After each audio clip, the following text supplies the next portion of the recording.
So hello everyone, welcome back to our YouTube classes BSTU Tutelage। आज के इस lecture में हम लोग करने वाले हैं class 9 R S. Agarwal and chapter है हमारे पास क्वाड्रिलेटरल एंड एक्सरसाइज 10B, जिसमें हम करेंगे क्वेश्चन नंबर 25। बिकॉज मैंने आपको प्रीवियस लेक्चर में क्वेश्चन नंबर 24 तक करा रखा है। आई होप कि आपने उन सभी लेक्चर्स को देख लिया होगा जिसमें हमने अभी तक सारे क्वेश्चंस किए हैं। और अगर जो भी न्यू स्टूडेंट है मैं उन्हें बता दूं कि हम एक सीरीज़ को फॉलो करते हुए आगे बढ़ते हैं, जिसमें हम हर एक चैप्टर का सबसे पहले बेसिक इंट्रो लेक्चर आप बोलो या बेसिक कॉन्सेप्ट्स करते हैं। देन हम करते हैं इसके बाद उनके इम्पॉर्टेंट थ्योरम या उनके इम्पॉर्टेंट फार्मूले हो गए, उनको करते हैं, उन्हें याद करते हैं और फिर उनका थ्योरम का प्रूफ भी देखते हैं, फार्मूले का भी प्रूफ देखते हैं। देन इसके बाद हम करते हैं हमारे एग्जाम्पल, देन करते हैं एक्सरसाइज के क्वेश्चन। तो इन सभी कॉन्सेप्ट्स को फॉलो करते हुए, इन सभी सीरीज़ को फॉलो करते हुए हमने बहुत सारे चैप्टर्स भी देख लिए हैं, ताकि हमारे पास कोई कॉन्सेप्ट ना बचे। इन्हीं चीज़ों को आगे लेकर हम बढ़ते हैं। हमने प्लेलिस्ट का लिंक आपको डिस्क्रिप्शन बॉक्स में दे दिया है, फटाफट से जाके आप वहाँ से सभी कॉन्सेप्ट्स को क्लियर कर लो। देन अब हम करते हैं हमारे क्वेश्चन नंबर 25, जिसमें हमसे कह रहा है K, L, M and N are points on sides AB, BC, CD and DA respectively of a square ABCD such that AK equal to BL equal to CM equal to DN. So prove that KLM and EJ square. तो देखो यहाँ पे क्या कह रहा है, यहाँ पे आपसे कह रहा है कि आपके पास एक स्क्वायर है ABCD नाम का, जिसका साइड जो है AB, BC, CD और DA है। एंड AB के ऊपर एक पॉइंट है K नाम का, BC के ऊपर एक पॉइंट है L नाम का, एंड M नाम का पॉइंट CD के ऊपर है, N नाम का पॉइंट DA के ऊपर है। अब आपसे पूछ रहा है कि AK जो है BL के इक्वल है और CM के इक्वल है एंड DN के इक्वल है। तो आप बताइए कि प्रूफ कीजिए कि जो KLMN बन रहा है वो एक स्क्वायर बनेगा। देखो मैं आपको बता रही हूँ फिगर बना के कि इसे कैसे सॉल्व करोगे। तो हमारे पास एक स्क्वायर है ABCD नाम का, ये स्क्वायर है। तो यहाँ पे क्या होगा कि ना, ये सारे के सारे साइड जैसे AB जो है वो BC के इक्वल होगा और ये CD के इक्वल होगा और ये DE के इक्वल होगा। ये सारी बात आपको गिवन है। एंड यहाँ पे अब आपसे कह रहे हैं कि AB के ऊपर एक पॉइंट है K नाम का, राइट। BC जो है उसके ऊपर एक पॉइंट है L नाम का, और जो CD है उसके ऊपर पॉइंट है M नाम का, और जो DA है उसके ऊपर पॉइंट है N नाम का।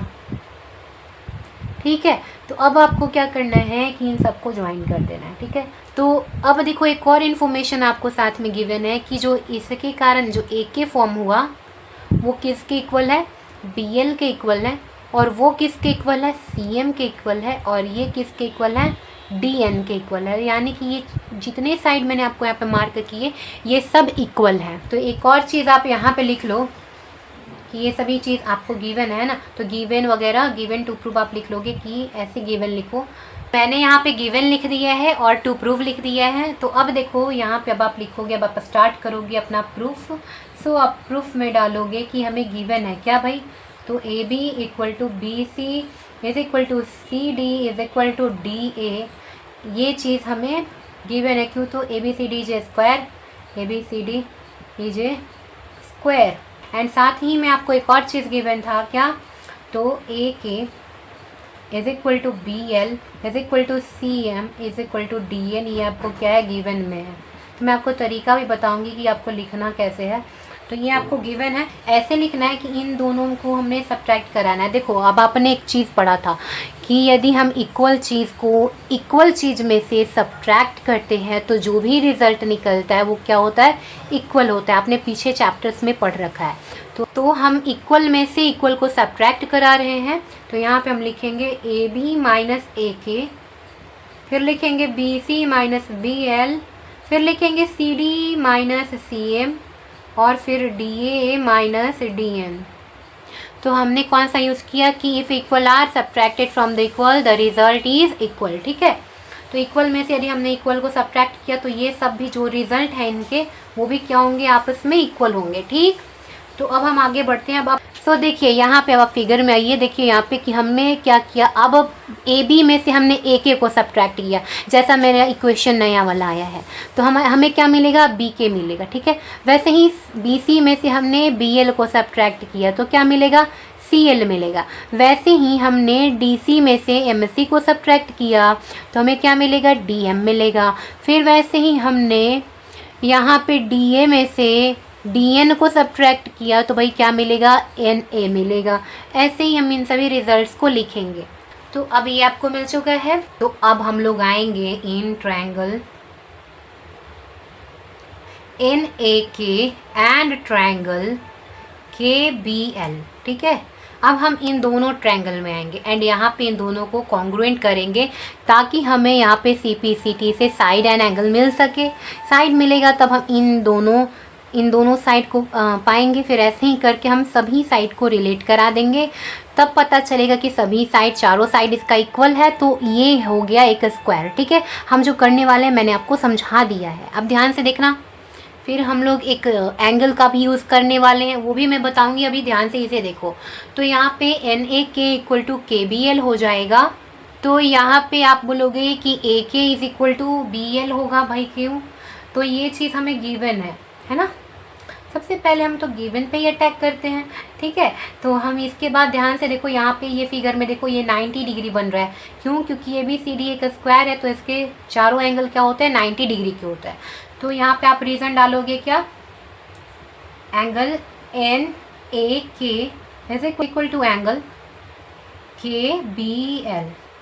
रीज़न भाई is equal to 90 degree, NA is equal to KB, ठीक है। रीज़न भाई, सो ये हमने क्या किया, हमने अभी तो प्रूफ किया था। देखो NA इक्वल टू BK या KB, इसे बोल लो, एक ही चीज़ है। तो ये हमने अभी प्रूफ किया था, आप इसे KB ही BK ही कर लो, क्योंकि आप सोचोगे कि कंफ्यूज ना हो जाओ आप। देखो KB लिखो या BK लिखो, एक ही चीज़ है। सो NA इक्वल टू BK हो गया। भाई रीज़न दीजिए, तो रीज़न में हम लोग लिखेंगे प्रूफ्ड हो गया। ये हमने अभी प्रूफ कैसे किया था। तो अब ध्यान से देखो, अब ये दोनों ट्रायंगल क्या हो गए, कॉन्ग्रुएंट हो गए। रीज़न हर जगह पे रीज़न आपसे पूछा जाएगा। So triangle NAK is congruent to triangle KBL by. अब इसके बाद आप निकालोगे CPCT से कि CPCT से हमें यहाँ पे NK इज इक्वल टू मिल रहा है LK, ठीक है। ये दोनों इक्वल हो गए। रीज़न बाई CPCT से दोनों इक्वल हो गए। तो साथ में अब आप यहाँ पे देखो कि ये दो आपको एंगल मिलते हैं, एंगल 1 एंड ये एंगल 2, इसे हम लोग लिख लेंगे, ठीक है। एंड एंगल 1 एंड एंगल 2 को हम लोग अभी इक्वल करा देंगे बाई CPCT। सो यहाँ पे देखो angle 1 is equal to angle 2, ये भी कैसे हो गया, बाई CPCT। तो ये दोनों भी इक्वल हो गया। तो सिमिलरली हम यहाँ से ट्रायंगल MDN और NAK को भी कॉन्ग्रुएंट करेंगे, साइड इक्वल दिखाएंगे और इन दोनों एंगल को इक्वल दिखाएंगे CPCT से। फिर इसके बाद हम लोग आएंगे DMN, देखो DNM ट्रायंगल ये वाला, फिर CML ट्रायंगल ये दोनों में आएंगे। फिर इन दोनों के साइड को इक्वल दिखाएंगे कॉन्ग्रुएंट प्रूफ करके CPCT से। देन इन दोनों को दिखाएंगे एंगल को इक्वल CPCT से। सिमिलरली इन दोनों ट्रायंगल में आएंगे और यहाँ पे दोनों को कॉन्ग्रुएंट करके इनके साइड को इक्वल दिखाएंगे और इनके एंगल को इक्वल दिखाएंगे। तो अब इसके बाद हम इन सभी को इक्वेशन को इक्वल करेंगे। देखो इक्वेशन नंबर 1 यहाँ है, इक्वेशन नंबर 2, 3, 4, इन चारों इक्वेशंस से हमें यहाँ पे लिखेंगे कि from 1, 2, 3 and 4 we have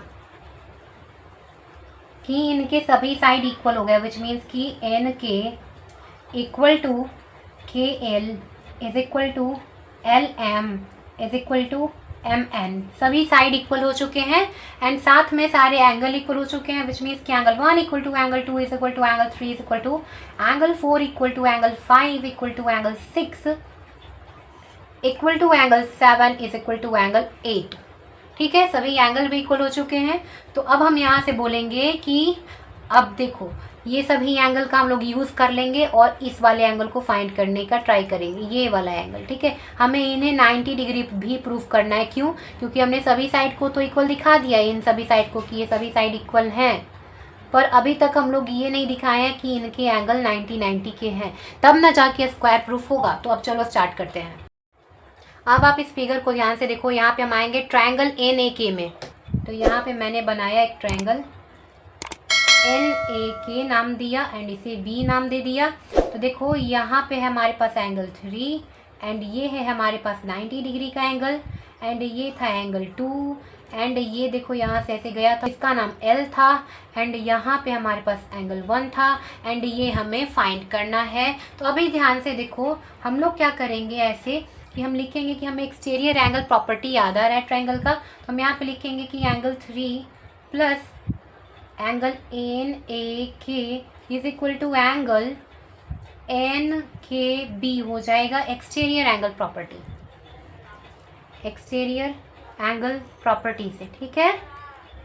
and ध्यान से अभी यहाँ पे देखो कि एंगल 3 प्लस एन ए के को हम लोग 90 डिग्री प्रूफ कर चुके हैं कि हमारा 90 डिग्री था। क्यों भाई?